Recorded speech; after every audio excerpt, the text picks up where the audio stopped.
পথ দুৰ্ঘটনাক কেন্দ্ৰ কৰি উত্তপ্ত চিপাঝাৰ অসমমালা পথ চিপাঝাৰৰ পৰা টংলা সংযোগী পথত নিশা সংঘটিত হৈছিল এক পথ দুৰ্ঘটনা। এই দুৰ্ঘটনাত মৃত্যু হৈছিল তুৰাই গাঁৱৰ ৰেকিবুদ্দিন আহমেদ নামৰ এজন যুৱক। নিশাৰ ভিতৰতে চিকিৎসালয়লৈ নিয়া হৈছিল যুৱকজনক, কিন্তু যুৱকজনৰ মৃত্যু হোৱাত ৰাইজে অৱৰোধ কৰে চিপাঝাৰ টংলা সংযোগী পথ। অসমমালা পথত বাঁ বান্ধি প্ৰতিবাদ সাব্যস্ত কৰিছে ৰাইজে। পথত শীঘ্ৰেই গতিৰোধক দিয়াৰ দাবী ৰাইজৰ। পথ নিৰ্মাণত গাফিলতিৰো অভিযোগ, মৃতকৰ পৰিয়ালক ক্ষতিপূৰণৰো দাবী। যোৱাকালি নিশা 8:30 বজাত আমাৰ গাঁৱৰে এজন উদীয়মান যুৱক ৰেকিবুদ্দিন আহমেদ তেখেত চিপাঝাৰ দিশৰ পৰা বৰিচুগা অভিমুখে গৈ আছিলে আৰু বৰিচুগা দিশৰ পৰা চিপাঝাৰ অভিমুখে গৈ থকা এখন তীব্ৰবেগী ডিআই বাহনে তেখেতক খুন্দিয়ায়।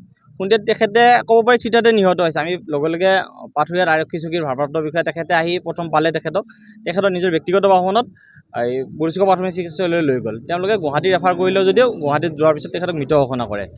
আমি আজি ইয়াতে পথ অৱৰোধ কৰিছোঁ। 3 মাহৰ ভিতৰত ইয়াতে 6টা দুৰ্ঘটনা হ'ল আৰু 3জন ব্যক্তি নিহত হ'ল। তাৰপিছতো গড়কাপ্তানি বিভাগৰ আজিলৈকে কোনো কাণ সাৰ আমি দেখা নাই। আমি আগতেও দাবী কৰিছিলোঁ ইয়াতে স্পীড ব্ৰেকাৰৰ ব্যৱস্থা কৰক। আমি যে এতিয়া বৰ্তমান যি স্থানত থিয় হৈ আছোঁ, ইয়াৰ পৰা 30 মিটাৰ ভিতৰতে এখন প্ৰাথমিক বিদ্যালয় আছে। কণমন ল'ৰা ছোৱালী এইফালে দৌৰাদৌৰি কৰি থাকে।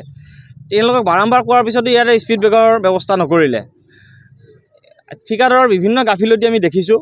আপোনালোকে দেখিছে আমাৰ পিছফালে এইখিনি ঠাই আগৰ যিটো ৰাস্তা আছিলে সেইখিনি কাটি আনি ইয়াতে মেটেৰিয়েলছখিনি যিখিনি আছিলে এইটো ৰাস্তাত ব্যৱহাৰ কৰিলে।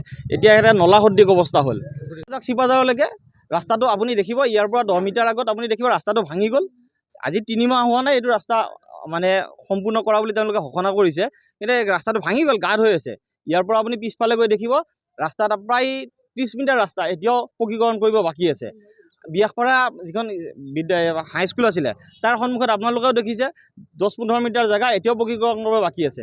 সেইফালে ৰাস্তাটো 3 ইঞ্চি তলত আছে, এটা ছাইডত ৰাস্তাটো 3 ইঞ্চি ওখত আছে। বাইক যিকোনো মুহূৰ্ততে বাইক দুৰ্ঘটনা হ'ব। তেতিয়াও কিন্তু তেওঁলোকৰ কোনো অসুবিধা নাই। আমাৰ মাজৰ অকণমান তেজাল যুৱক এজনক ঘেৰাম, কাৰোবাৰ ল'ৰা কাৰোবাৰ স্বামী ঘেৰাব।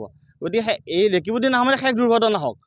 আমি আজি পথ অৱৰোধ কৰিলোঁ আৰু ইতিমধ্যে আমাৰ মাজত আমাৰ এজিচি বাইদেউ আহি উপস্থিত হৈছে। তেখেতে আমাক আশ্বাস দিছে যে এই বিষয়ত আমি উপযুক্ত ব্যৱস্থা আমি কৰিম আৰু ইয়াত স্পীড ব্ৰেকাৰ ব্যৱস্থা কৰিম বুলি তেখেতে আমাক আশ্বাস দিছে। আৰু আমাৰ দাবী থাকিল আমি 1 কোটি টকাৰ এতিয়া ক্ষতিপূৰণ আমি বিচাৰিছোঁ তেখেতৰ পৰিয়াললৈ।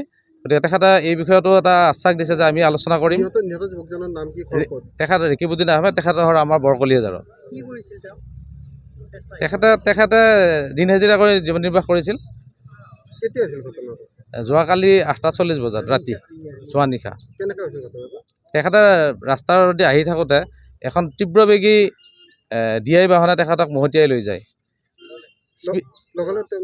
তেখেতক পাথৰী বৰিচুগা অসামৰিক চিকিৎসালয়ত ভৰ্তি কৰোৱা হৈছিল আৰু তেখেতক মোটামুটি মৃত ঘোষণা কৰে।